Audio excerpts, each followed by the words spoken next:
Welcome everyone to another episode of Industry Disruptors. I'm 𝗿𝗂𝘍 and this is 𝗔𝗷𝘆 MBE, PhD and all the rest of it, who's here with me as always. But today we have a very, very special guest. He is not only a client of Hearthstone, he is a phenomenal human, very good in the property world, as well as events, which is one of his passions. Tom. Hello, thank you very much. Thank you for coming on our podcast. Yeah, my first podcast ever. I know, this is his first podcast ever. Check you out. And it's videos. And I've been videoed. So, Are you disturbed? no, I'm feeling good. I'm here with two very nice people, so Well, it's there just you a go. chat, isn't it? I love it. Well, welcome. Thank you very much, thank you. Right, talk to us about you, Tom. Tell us about who you are, what you're about, where you're from, and to where we are today. Okay. I would like to say that my life is powered by passion. Yeah. Straight into the deep end. That is who I am, who I've always been. I've followed my passions and they've brought me great experiences and memories in life. And that's something I'll always encourage other people to try and do.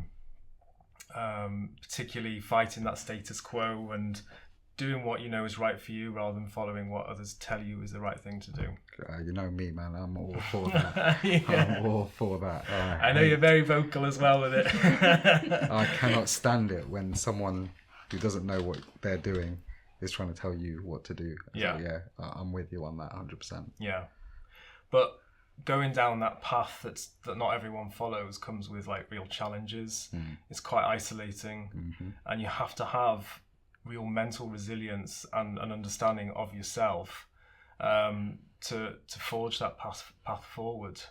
And so I think you're more vulnerable to feeling more down, to have issues with your mental health.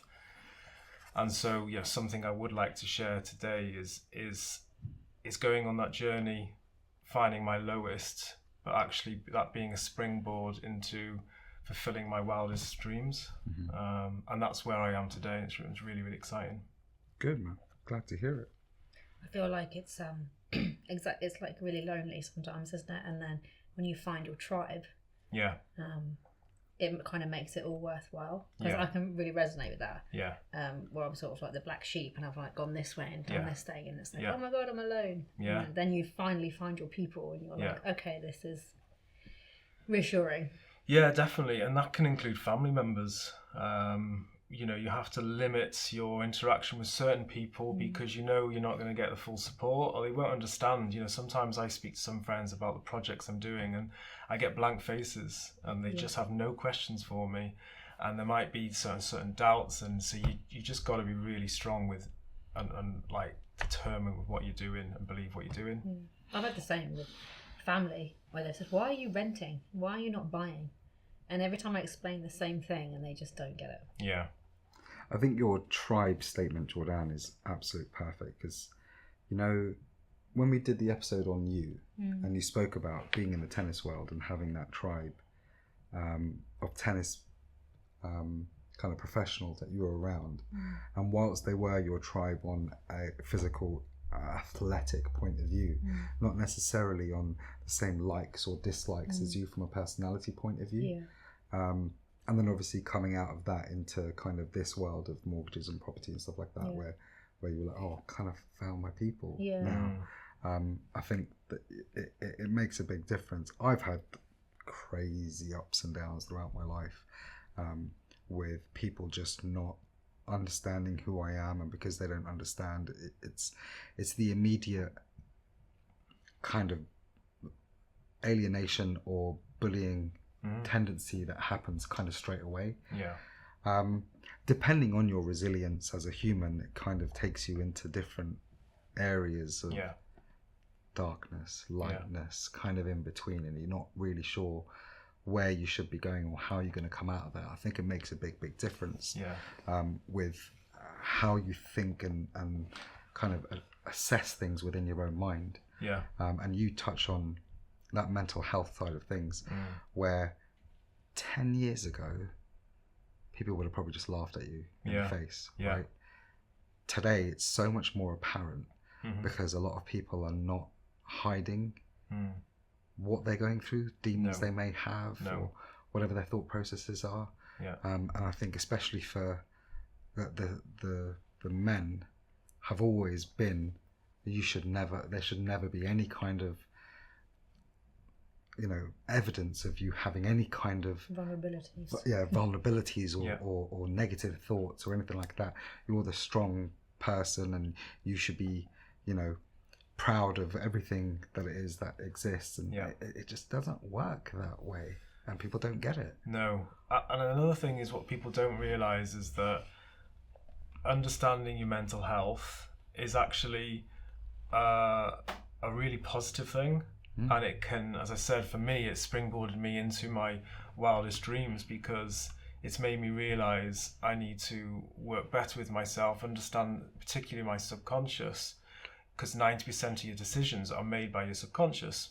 And so if you don't know your subconscious, how do you know what decisions you're making? The majority of people are working on compensating reactions. So they don't know why they're procrastinating. They don't know why they can't achieve this certain goal. And it's probably because they have certain coping mechanisms, results from certain trauma. And it could be small things. You don't know. There's so many small things, especially as a kid, adolescence, and even as an adult, there are experiences that can completely alter how you react to things. And so if you can unpick them and use them as your strength, then that's where I feel you can really fulfill your potential. How did you then transform yourself into property? What was that kind of progress? What path was that? Well, I kind of inadvertently fell into property. I went to London. I've always been entrepreneurial. I've always had ideas, always organised events from teenage years. And then when I went to London for uni, I saw a 2-bedroom flat, 10 minutes walk from Clapham North. And I was like, this is cheap. This is so cheap, even for 15 years ago now. And so I convinced my parents to remortgage the house. We borrowed money from my nan, from my sisters, our own savings. We managed to scrape enough together, buy this flat. For you to live in? For me to live in, really, yeah. Good man. And it was mainly because I don't want to pay expensive rent, London bloody rent. So what I did... It was expensive even 15 years ago. Even then, yeah. And so I was there for 2 years, sold it. I thought, I've made a fair bit of money here. And that's why I thought, I'm sitting in a golden nest egg area, ex-council flats, 10 minutes walk from the tube station.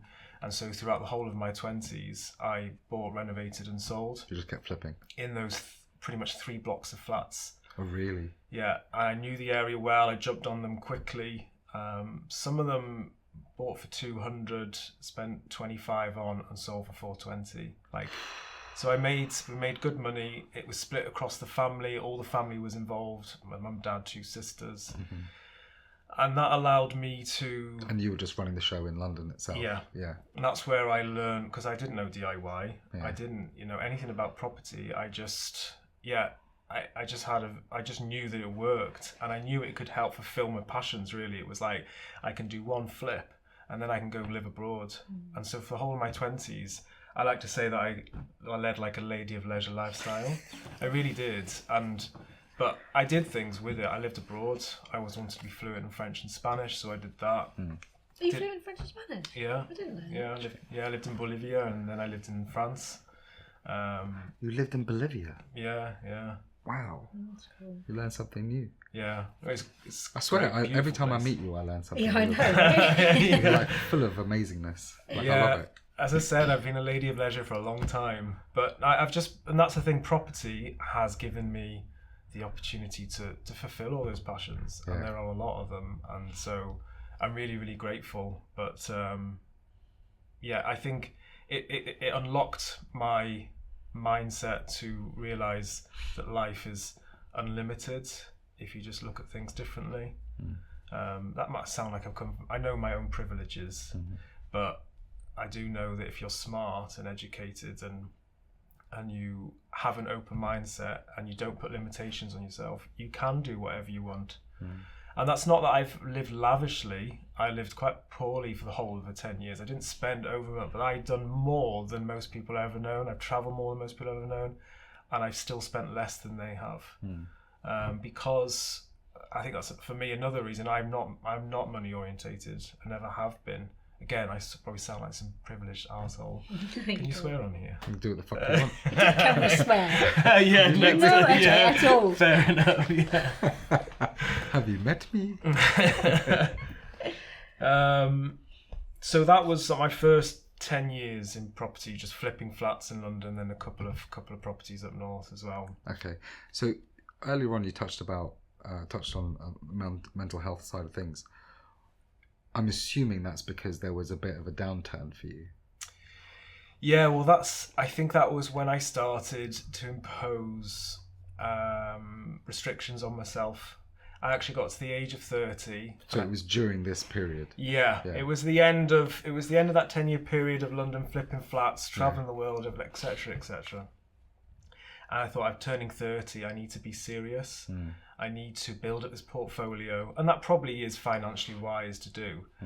And so I got myself a mentor, great guy, and the first session with him was that all I want to do, and that's all I've ever wanted to do, is return to North Wales and create something special. I don't know what that meant exactly. I knew it just meant bringing more people into my country, show them how beautiful it is, and just getting people in nature connecting. And I don't know how it was going to be. At the time, I was saying it was like a glamping site. And this is what I said to him. I said, this is all I want to do. And he said, that's great, go and do it. But what I'd recommend you to do is your pyramid. Start with your buy-to-lets and your HMOs, etc., etc. When someone said that to you, having just done all these flips, having been in property for 10 years, and they said start with this whole pyramid thing, how did that make you feel at that moment in time? Well, it didn't make me feel very excited. No. It didn't evoke my passions. It pisses me off when people do that. Yeah. It really winds me up. But I reckon it is fine. I think it's financially sound advice, because you're building your base. I recognise that, and you're learning. And I did learn loads from it, and I will be grateful that I have gone through that process. But it detracted me away from what I really want to do, and that's where it slowly set in my unhappiness, really, in trying to follow the prescriptive property investor pathway. I don't think if I am a property investor, really, it's what I've tried to do for the past 5 years, say. However, all the knowledge that I've learned from property investment, all the networking, all the education I've done, has allowed me to access some incredible projects that I'm working on now. Just going to interject for 1 minute. For those of you that are listening and watching that don't know what we're referring to when we're talking about the pyramid, a property career, what we tend to say from a financially sound point of view, would be starting with just buy-to-lets, moving up to HMOs, then potentially commercials or semi-commercials, then maybe conversions of commercial to residential, and then up the top, like your own developments and things like that. So that's kind of like the step way to achieving what you're trying to achieve within property. So I just thought I'd mention that to you lot. That's a good idea. That's good. So it made you feel a bit shit, basically. Yeah, it just made me feel a bit lost, and I couldn't find the motivation. We go through all these processes, we try and put these systems in place. I'm going to reach this goal and reach that goal, but that's never been who I am. And it sounds a bit wanky, but I don't care about cash flow. I know for me, I can do one flip a year and I'm happy. I've got as much money as I'll ever need. But I was becoming obsessed with trying to increase my cash flow, because that's what I was being told what I had to do. To me, you sound like a businessman. You're an entrepreneur. Yeah. You're not about the little things. You're about, I want to create a business. Ideas. And it could be a business in property. It could be a business in events. Yeah. It could be a business in fucking yachting. I mean, anything. I think that's the impression that I get from you whenever I meet you, is that your thought processes aren't just about what the cash flow brings or what the stability it may bring you in future life. No. It's like, no, I want to take risks. Yeah. I want to make mistakes. Yeah. I want to learn from mistakes. I want to go again. Yeah. And again and again. And I think I get that from you as a person, that you know, you've got to take these chances in life, because what's the point otherwise? Yeah. It's kind of boring otherwise, you know? No, exactly, no. And deep rooted in that is, I don't really know where it comes from, deep-rooted, is that I like helping people. I like to see people connected, and hence why events is like a really big part of my life. I've always organised events. And so it was the beginning of 2023. I'd just done 2 months in Mexico over Christmas, and I refound myself, or I refound my purpose. Like, I'm not happy to end this year, you know. I've got all these buy-to-lets and I've got a mixed portfolio. I'm doing well. I've raised angel cash. I've done that, but I'm not happy. I'm not happy. And so I knew I wanted to do my something special in North Wales. And so what I did is pick myself up from, someone who's lived in London most of their adult life, used to very much cosmopolitan, middle of the city kind of vibe. I plonked myself in the middle of an island in North Wales called Ynys Môn, or Anglesey in English. And because I knew that was a really special spiritual place that has great potential to create this special place. And so that's what I did. I came back from Mexico, moved out my flat, and just moved to this island to follow my dreams. And it was to move somewhere I didn't know. The majority of the island is Welsh speaking, which I'm now a Welsh speaker, or somewhat Welsh speaker. So it was a challenge, and it was a big jump, and then that started the beginning of 2023, and so then challenges came on from that. But sometimes I think that's the best place to be in, when you just completely remove yourself, have a massive change, and then do something that really scares you. Yeah. Because I always think if it scares you, it means you're on the right path. Yeah. Because if it doesn't scare you, then you don't care about it. Yeah. So that's what I found as well. Like when I moved careers, like I quit my job, left my relationship, left my city, and that was really scary. Moving to a place I didn't know anyone apart from you. Hey man, that's all you need to know. That's all you need to know. And I just took a chance because I was like, it feels right. And this is what I want to do. My passion is property, mortgages, all of that stuff. I was like... Yeah, but you also did the same thing where you basically gave the finger to everyone that told you not to do it. Yeah. Yeah, but same as you, it's what I've done my whole life. It's like, if I want to do something, I will do it.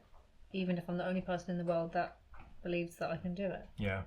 I think for richer or poorer, and I definitely know my passions have made me a lot poorer over the years, but you know, they've also made me very happy. And I know when I'm old and decrepit, I'll think back of all the crazy shit that I've done. And the people I didn't listen to. And smile about it. Yeah. I think the message here is very, very clear. There should always be a time where you focus on what it is that you're doing, what you want to try to achieve, what your ambitions are, what your goals are. Yeah.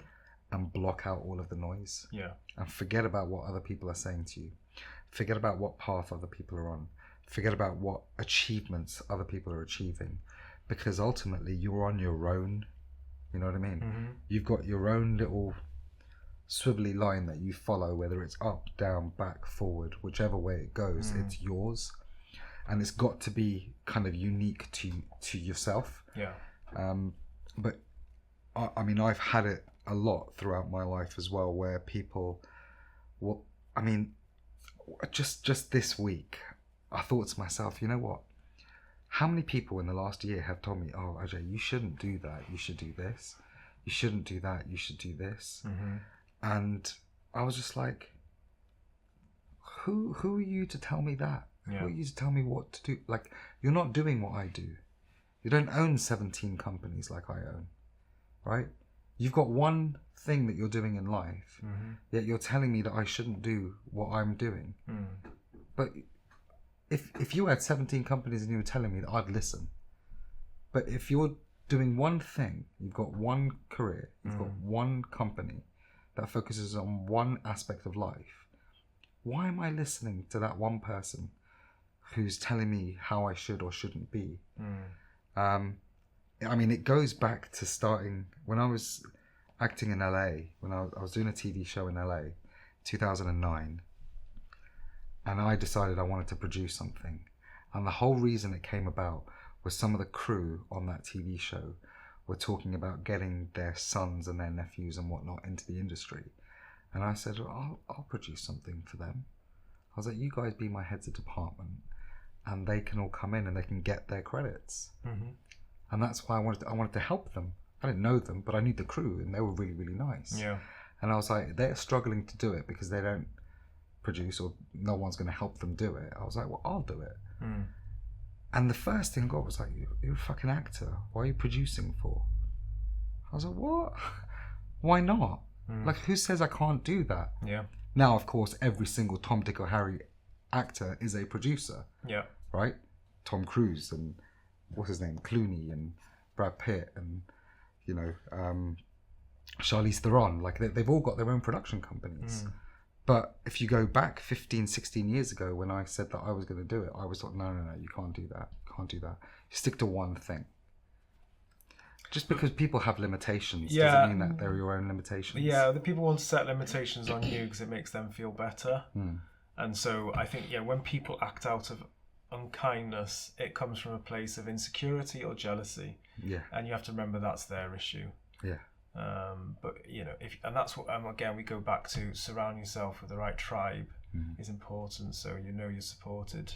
It takes a lot of courage as well, like to step out of something that's comfortable, and to step into something that's unknown or scary or might come with challenges, or you don't know what's going to happen. Yeah, it takes a lot of courage to say, actually, I want to do this because I think it's going to be the right thing for me, when everyone else is saying negative things. And I think some people want to do that, but they just don't have the courage to take that leap of faith. Yeah. And I found that a lot in property. People are like really interested in property. They want to start, they want to buy to let, they've got a pot of money or whatever. Yeah. But they're just too tentative, and they're like, I don't know if it's going to work. Like, they've got people in their ear, and I see that a lot. Yeah, and I think it's really important, and something I really want to inspire other people to do is and recognise it's not always about the processes or the education. It's actually the work you do on yourself that will get you where you want to go. And I am a huge advocate now, especially after this year, is having therapy. Therapy is not for those at their complete lowest. It's just about making sure you're in better tune with your present self, your younger self, and you know what really drives you. But the better you can understand yourself, and the better you know yourself, it's easier to get to navigate those challenges. Yeah. Because if someone's saying this and then you've got doubts, whereas I'm guessing now, because you know yourself a bit better, if someone's like, I don't think you should do this or this, you're like, no, actually, I believe in myself. I know that I can do this. This is what I want. Yeah. And you're right about the therapy or the counselling. It's not people. I think there's a stigma around that about you only go there if you're mentally ill. Yeah. When actually, I think everyone should have it. Yeah. Because it just puts you in a better place, and anything that is positive for you and for your mental health is going to be positive for your life and for your career and for the choices that you make. Yeah. I think a lot of the time it's just having that soundboard. Yeah, it's no judgment, just someone to rant at, someone just to speak to. Yeah. And then you just feel a little bit more refreshed, I guess. Which is nice, because it's like, this is a different side of property that I think nobody ever gets to see, because everyone just thinks that property investors are high and mighty, you've got loads of cash, you're in it for the profit, driving in Dubai, that's the stigma around it. No. And it's like, actually there's so much more to property investment and the property investors that are doing it. We're always poor. We're always poor. Our bank accounts are always that's empty. true. Yeah. Our bank accounts are always because our empty. money is always invested in projects. Yeah, and something that I really learned this year is being 100% authentic with it and just being honest and open. I spoke in front of 300 people at the Prosperity event, and I said to myself, fuck it, I am just going to be myself and tell them what I'm doing and share my vision. And from that, from being authentic, the amount of people it's connected me with, and the amount of the people in the room who came up to me afterwards and said, I would like therapy, I've been thinking about for a while. People still talk about that now. Yeah. Your speech. I was so astounded by the reaction, people yeah, I don't know why I was so shocked, but people did resonate with it. And I think it's because so many people do have the same thoughts, the insecurities, and and so I try and advocate that, to just be completely open and honest. One of the main reasons why you probably feel as though you're a bit shocked is because what you don't realize is that there are actually so many people going through what you're going through, that because you're trying to work things out and help yourself, everyone else is doing exactly the same thing, but then they don't talk to each other about it. And you see the glossy social media where everything looks perfect. Absolutely. I think that's a massive impact on people's mental health, because everything looks perfect, doesn't it, on there? Yeah, and that's why I really like, you'll see occasionally on Instagram or TikTok or things like that, where there are people who are actually addressing these topics. Yeah. I watch those all the time, because because you don't feel as alone. You're like, oh, someone else feels that. Someone else thinks that. Like all these, billionaires on socials, and this is our life and this is what we do and all the rest of it. They're trying to sell a dream to someone else who's just going to just pay them to maybe get the same results. Yeah, I kind of just gloss all over that, and I focus more on the realism, because there are a lot of real people on social who don't care about the smoke and mirrors. They're stripped down, completely bare, pouring their life out and explaining things in the way that are so authentic. It's like, you know what, you're a real person. I want to talk to you. Yeah, I want to discuss things with you. It even doesn't really matter what business you're in or what career path you're on. People connect with people. Yeah, people do business with people. So if someone's gonna share their story and just be transparent and honest, that people are going to connect with you, because there are other people who are just going through the same things, or they find things relatable. Yeah. And that's what I liked about when you spoke, was because normally I don't really like speakers, because they don't, then I don't feel that sort of authenticity from them. Yeah. So, but when you spoke, you're like the only person I have stayed in the room for. Just so Thank you very much. But you speak how I speak, which I found was really refreshing. Yeah. And how you speak as well. I get this is wonderful, this is what I've done, these are my achievements, this is okay, that's out of the way, and then I talk about the real stuff. Yeah. Because people want to relate. If they can't relate to you, then they're just gonna be like, wow, that person's great, he's got a property portfolio of 12 million and he's on that, and then they go off and they think, God, that's never gonna be me. If you actually say, yeah, I've got a property portfolio of X amount, but this is how I got there, and there's been shitloads of crap, and I've had depression, and I've thought about quitting, and all the real stuff, people start to really resonate with that, and it gives them real power. Yeah, it doesn't give them a sense of this false illusion, so they don't think they'll ever get there. Because no successful person in any walk of life has got there just a breeze. No. But they just don't. Well, people need to share the real journey rather than just here's me on a plane to Dubai in first class and drinking my champagne and getting in a Ferrari. Like, that's great, and I'm sure that happens, but it's like, it probably took you about 15-20 years to get there. Right? Do you know what I mean? You've been doing it for 15-20 years trying to help people, and then you actually get there. But so what are you working on at the moment? Because you've got something quite exciting in the pipeline. I do. As long as the lenders don't fuck us over. I know. Surveyors. And surveyors. Yeah, just fucking hate them all. Well, I wish they didn't fucking exist, man. I tell you, we'd be so much far better off. There'd be hundreds and thousands of people living in beautiful homes if we didn't have those wankers. Yeah, very true. But no, well, I think to get to where I am now has come about this year. But before then, I had the whole of 2023. Where I went through successive fail projects. Oh, really? I arrived in 𝗚cie and I was like, I'm going to fulfill my dream and whatever, and I was trying to push my dream into the wrong projects, and I spent a lot of money, I spent a lot of time, and so much energy into trying to fulfill this dream, and it just failed and failed and failed. And so that's where you get to the end of a whole year and you're like, you feel like a failure. You know, you've got nothing to prove for you, and that's how I felt. It wasn't easy, and it's, you know what Christmas can be like. Everyone's super positive and family, and I'm still single as shit, living on an island, the only gay in the village. Like, it's not even funny, but it is as well.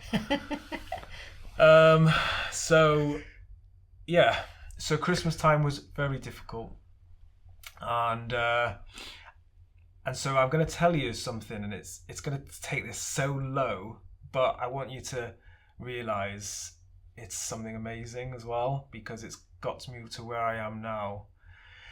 And so over the Christmas period, as you do, I walked the whole coastline of 𝗍𝗄𝘃, 12 days through the wind and rain, raising money for Parkinson's. And I thought, finishing off the year really, really good.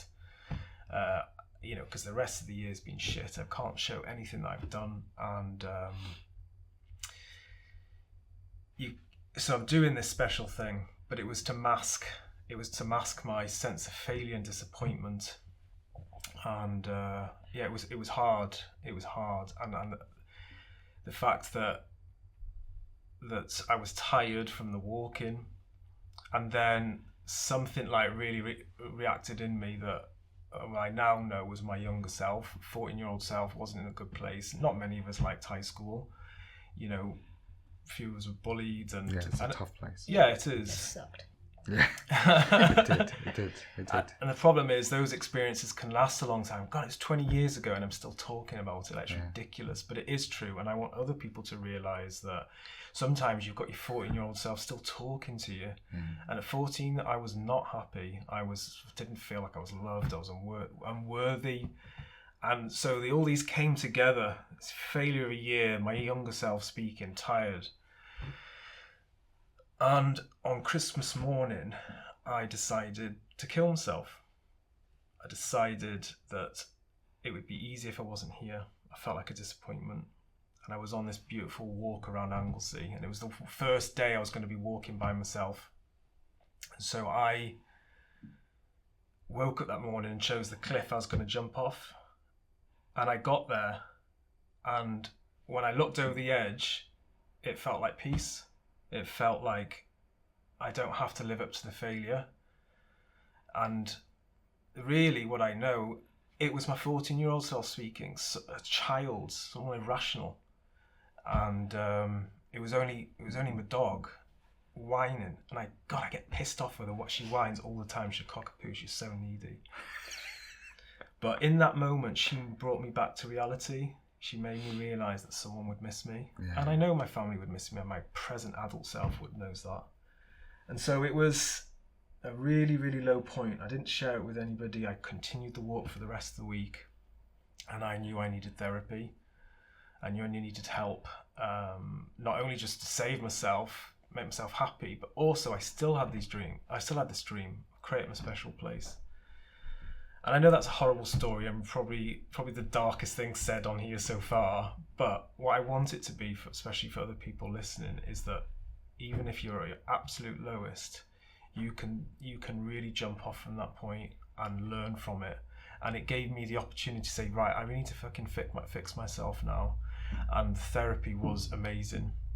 And very shortly, I had week on week with my therapist, Callum, and everything just clicked back into place, because I was just getting to know myself better, and all my self-belief came again.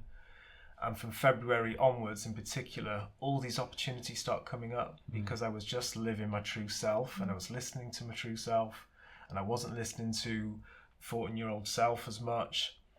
And so that leads on to my first big deal.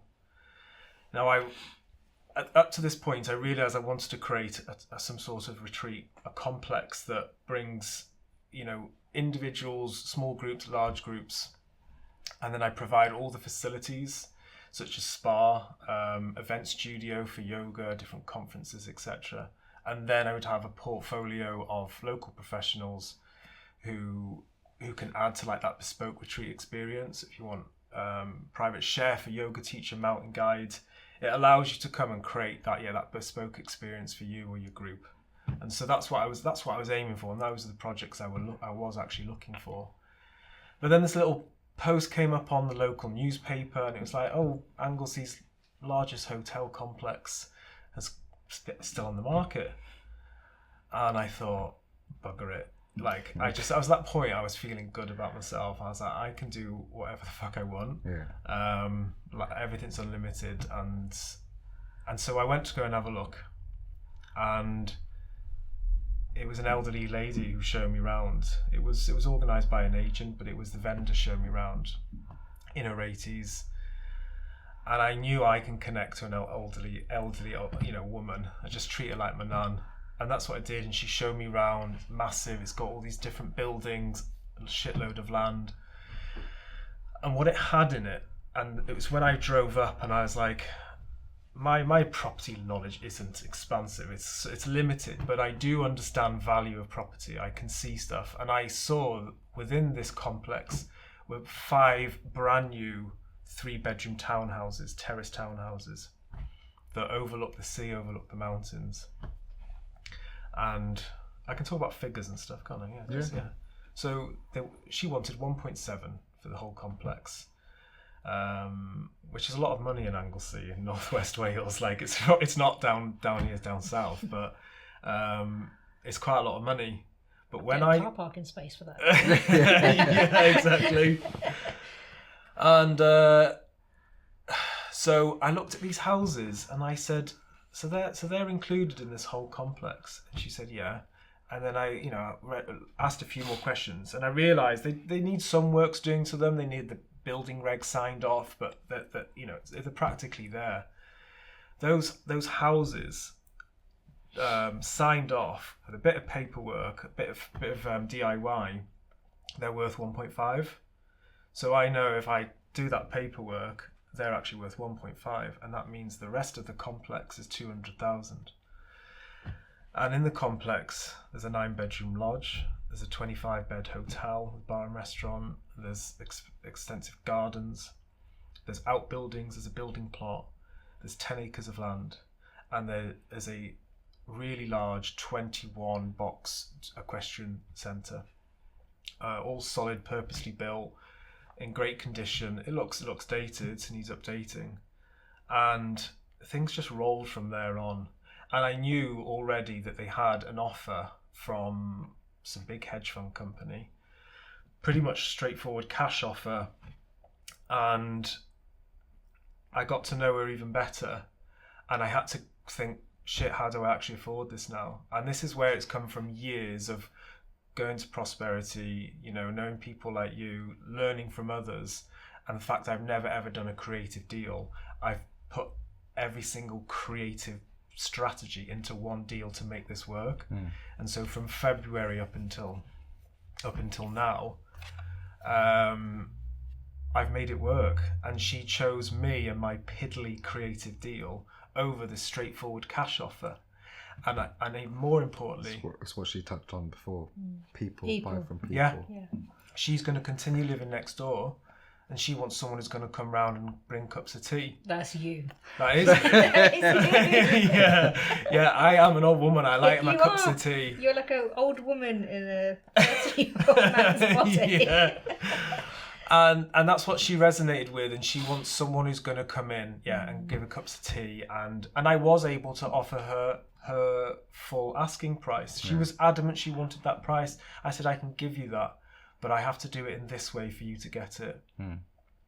And so I said, what I need to do is get the houses signed off. I need the hotel up and running before we can get the funding for it, and it gives us that security with the houses. So would you go in there and then get it up and running and do all of that for her? So it's an option lease. Yeah, perfect.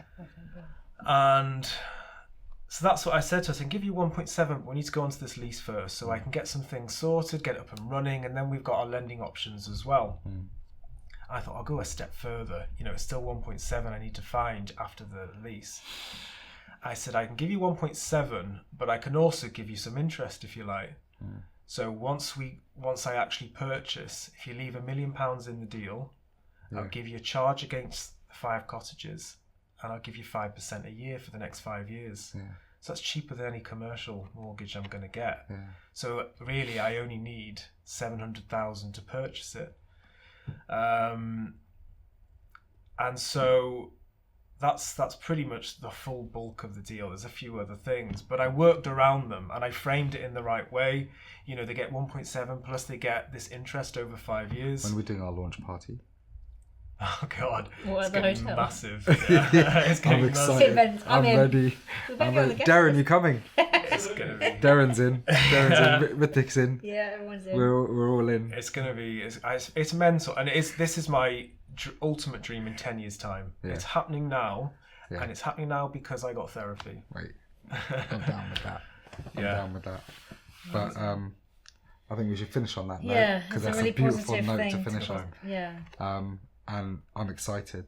Yeah, I'm thank excited you. for you. Thank you very much. Yeah. I mean, I see your deals and I'm excited for them. Yeah. Half because I want to stay there. Yeah. And the other half because Yeah. I just want it for you because I know Yeah. that that's been your dream for a long time. Yeah. Yeah. I think for us as a firm, obviously, industry disruptors is about doing something a little bit different and disrupting what is supposedly the norm. Yes, we're mortgage advisors and we're at Hearthstone, but bringing clients such as yourself on here to show how real people are, and how real the work is, and what goes into what you do as a property investor, what we do as property investors. I think it's really nice to have that, and I honestly think that's a perfect way to end this episode. And I thank you so very much My pleasure. for coming on. Thank you for inviting me. So yeah. Yeah, thank you for sharing your story. Thank you. Pleasure to have you. Welcome. And thank you everyone for joining us on Industry Disruptors. It's always interesting hearing people's thoughts and their ideas, and we consistently have many people give us wonderful feedback. Of course, we have those vermin who like to cause a lot of trouble and tell us how disgusting we are because we're property investors. But just remember that property investment isn't just about making money. It's about creating homes for people. It's for creating lives for people. It's for helping people out of bad situations. It's for doing what the councils can't do. Doing the government's job. Yeah, and what the government can't do. It's a shit government we got. But yeah, there's a lot that goes into it. But also just remember, when you're posting those hateful comments, you're affecting people's lives. And it's not very nice. So think about how you may feel in that kind of situation. And hiding behind your keyboard isn't always the best option in those kind of circumstances. But for those of you that are positive, we love you and we thank you as always for tuning in. Please do subscribe. Please do click that bell thing to get the notifications that I learnt now. I've learnt about what the bell does. It's only been a season and a half. To make sure that you get the notifications for when we do post our episodes and our videos and things like that. And we thank you so much for all the positive support that you give us. We will see you next time, and we look forward to it. Thank you very much.